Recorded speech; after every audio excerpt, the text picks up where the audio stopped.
Orang-orang Kristen mengklaim bahwa Alkitab adalah firman Allah yang memiliki otoritas yang mutlak. Tetapi di dalam kenyataannya, masih ada saja orang yang meragukan tentang hal ini. Karena mereka menganggap bahwa Alkitab sendiri adalah hasil dari tulisan manusia. Jadi, apakah benar bahwa Alkitab adalah firman Allah yang berotoritas?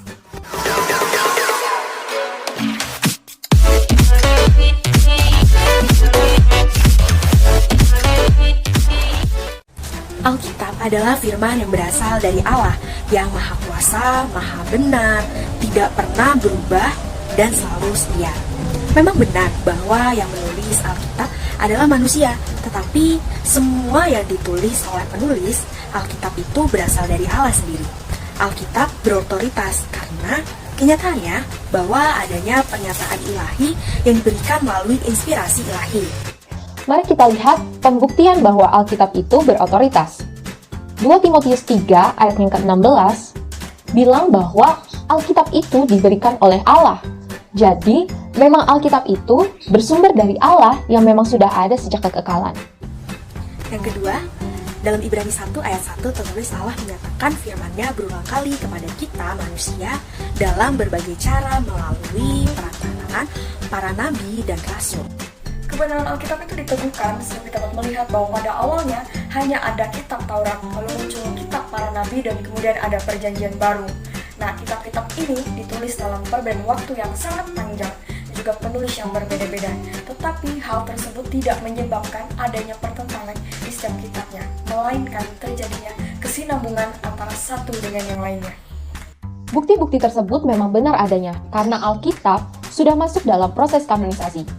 Proses perkanonan yang dilakukan oleh berpuluh-puluh ahli kitab suci dan bahasa dengan teliti untuk menemukan kitab-kitab yang benar-benar diwahyukan oleh Allah dan berotoritas. Jadi, sudah yakin kan kalau Alkitab itu berotoritas?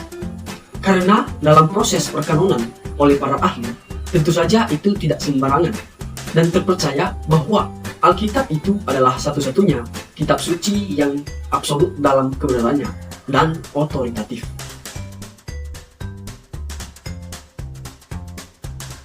Mungkin banyak di antara kita yang bertanya-tanya tentang bagaimana itu cara untuk mengenal Allah. Ada yang menyatakan bahwa dengan berdoa, beribadah, dan menaikkan pujian di hadapan Allah, itu sudah mengenal Allah. Dan apakah itu sudah cukup untuk mengenal Allah yang sejati? Namun, bagaimana orang percaya memastikan bahwa Allah yang dia kenal adalah Allah yang sejati? Bukankah itu refleksi dari jiwanya?